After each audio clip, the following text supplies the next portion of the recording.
Hello. आज हम cricket की सारी लेटेस्ट न्यूज़ देंगे। जैसे कि आपको पता है मेरा सेगमेंट होता है कि मैं क्रिकेटिंग न्यूज़ से पहले क्रिकेटिंग नॉलेज शेयर करता हूँ। मैं आपसे क्वेश्चन पूछूंगा, उसका आंसर वीडियो की एंड में दूंगा, तब तक कमेंट करके बताइएगा। चलिए क्वेश्चन पूछता हूँ। कौन से ईयर में 100 बॉल क्रिकेट टूर्नामेंट जिसका नाम है दी 100 वो खेला गया था, पहला एडिशन? इसका आंसर कमेंट बॉक्स में बताइएगा। चलिए पहली न्यूज़ की तरफ चलते हैं। वेस्ट इंडीज़ और इंग्लैंड का थर्ड ओडीआई खेला गया, जिसमें वेस्ट इंडीज़ ने बहुत ही आसानी से इंग्लैंड को हरा दिया। इंग्लैंड ने पहले बैटिंग करते हुए 263 फॉर 8 विकेट्स 50 ओवर्स में, वेस्ट इंडीज़ 267 फॉर 2। इस तरह वेस्ट इंडीज़ 8 विकेट से मैच जीत गई, जिसमें कि player of the match Brendon King बने, player of the series Matthew Forde बने। जिसमें कि इंग्लैंड की बैटिंग करते हुए तो उनके तीन ही जो थे जिन्होंने रन बनाए थोड़े, फिल सॉल्ट जो 74, मोस्टली 57 और सैम करन 40। वेस्ट इंडीज़ की तरफ से मैथ्यू फॉर्ड ने 35 रन दे के 3 विकेट लिए। अल्जारी जोसेफ और रोमारियो शेफर्ड ने 2 विकेट लिए। फिर वेस्ट इंडीज़ बैटिंग करने आई तो ब्रेंडन किंग 102 जो मैन ऑफ द मैच भी थे। एवन ल्यूस 19 पे आउट हो गए। कैसी कार्टी 128 नॉट आउट और शाय होप 5 नॉट आउट। इस तरह वेस्ट इंडीज़ मैच जीत गई 8 विकेट से।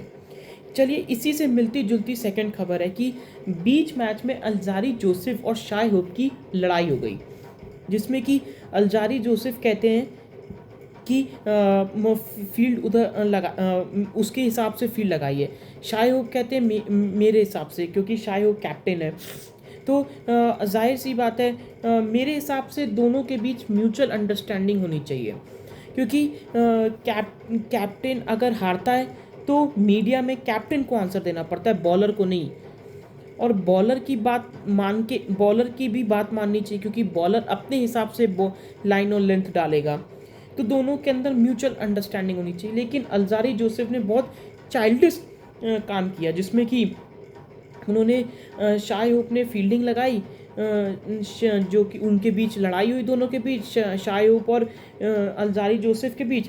उनकी बात मानी नहीं गई तो अल्जारी जोसेफ ने 90 माइल्स पर आवर की तरफ से बॉल डाली, जिसमें कि इंग्लैंड के बैट्समैन का एज लगा और शाय होप ने कैच पकड़ लिया। तो उन्होंने खूब एग्रेशन दिखाया, खूब एग्रेशन। फिर क्या हुआ, उनके ड्रेसिंग रूम से टावेल आया, सर पोछा गया, शांत किया गया। लेकिन वो कुछ पता नहीं क्या हुआ, वो चले गए बॉलिंग छोड़ के। और फिर उनके हेड कोच डैरेन सैमी आए, उनको कहा कि नहीं कोई बात नहीं हो, अंडरस्टैंड, कैप्टन की रिस्पेक्ट करो, कैप्टन है वो माने नहीं, बैठ गए।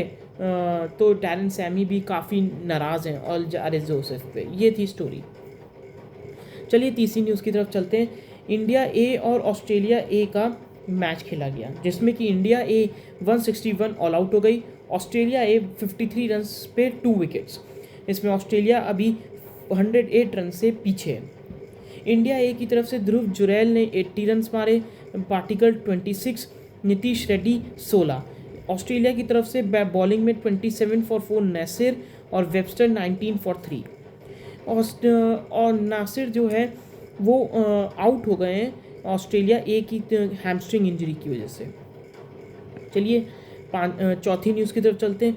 मुशफ़िकुर रहीम जो कि बांग्लादेश के विकेट कीपर और बहुत ही अच्छे विकेट कीपर भी रह चुके हैं और बहुत अच्छे बैट्समैन हैं, one of the best batsman इन बांग्लादेश।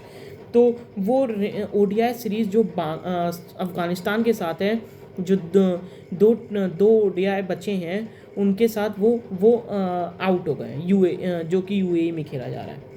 चलिए पांचवी न्यूज़ की तरफ चलते हैं। मैं ये जो वुमेंस की जो न्यूज़ है ना, वो बहुत ही कम यूट्यूब चैनल्स देते हैं। मेरे यूट्यूब चैनल में यही खासियत है कि मैं वुमेंस मेंस सबकी न्यूज़ देता हूँ। राना, पूनम, नाइट और तहूहू वुमेंस प्रीमियर लीग 2025 ऑक्शन में रिटेन नहीं किया गया, उनको रिलीज़ कर दिया गया। चलिए पाँचवीं न्यूज़ की तरफ चलते हैं, छठी न्यूज़ की तरफ चलते हैं। पाकिस्तान और ऑस्ट्रेलिया का जो कल सेकंड ओडीआई खेला जाएगा उसकी पाकिस्तान ने प्लेइंग 11 अनाउंस नहीं की, लेकिन जो सोर्सेज बता रहे हैं कि आमिर जमाल, इरफान खान नियाजी की जगह आ रहे हैं। मैं आपको प्लेइंग 11 पढ़ के बता देता हूँ। अब्दुल्ला शफीक, साइम अयूब, बाबर आजम, रिजवान, कामरान गुलाम, सलमान अली आगा, इरफान खान नियाजी की जगह आमिर जमाल, शाहीन शाह अफरीदी, नसीम शाह, हारिस रऊफ़, हसनैन। ये पाकिस्तान की प्लेइंग 11 हो सकती है।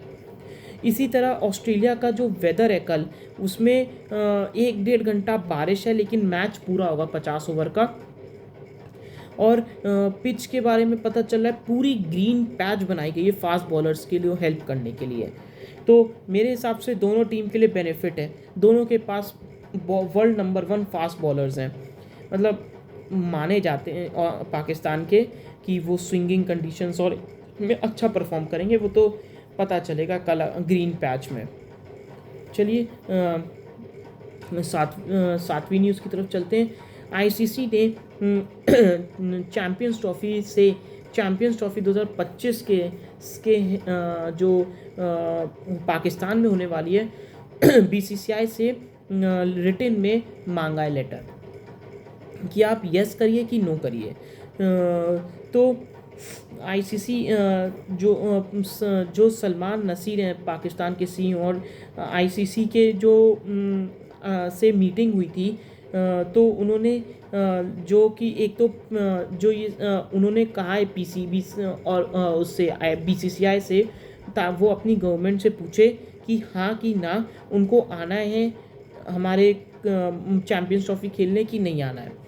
तो और ये इसीलिए भी ज़रूरी क्योंकि 11 नवंबर को आईसीसी शेड्यूल जारी करेगा, और वो जो कि लाल किला में लाहौर के सेरेमनी होगी, जो कि स्टार स्पोर्ट्स ब्रॉडकास्ट है, तो वो टेलीविज़न पर भी दिखेगी। चलिए 8वीं न्यूज़ की तरफ चलते हैं। मुल्तान और रावलपिंडी को आईसीसी ने सेटिस्फैक्ट्री अनाउंस कर दिया पिच को, जो कि इंग्लैंड के अगेंस्ट टेस्ट मैच खेले गए थे। उसमें आईसीसी ने मैं आपको इसका बताता हूँ कि आईसीसी रेटिंग देता है। 4 तरीके की रेटिंग होती है, very good, satisfactory, unsatisfactory, unfit अगर किसी पिच को मिल जाता है, किसी स्टेडियम पिच को, तो 3 डीमेरिट पॉइंट होते हैं, और अनसेटिस्फैक्ट्री हो गया तो वो -1 पॉइंट कटते हैं। तो अगर 5 साल में 5 डीमेरिट पॉइंट आ गए तो जो स्टेडियम है वो 1 साल के लिए बैन कर दिया जाता है। ये थोड़ा मैंने आपको बताया। चलिए जो मैंने आपसे क्वेश्चन पूछा था, तो 100 टूर्नामेंट किस फर्स्ट एडिशन उसका कब खेला गया था, वो 2021 में खेला गया था। चलिए, अगर आपको मेरा न्यूज़ सेगमेंट और क्रिकेटिंग नॉलेज पसंद आई तो लाइक करें, शेयर करें, सब्सक्राइब करें।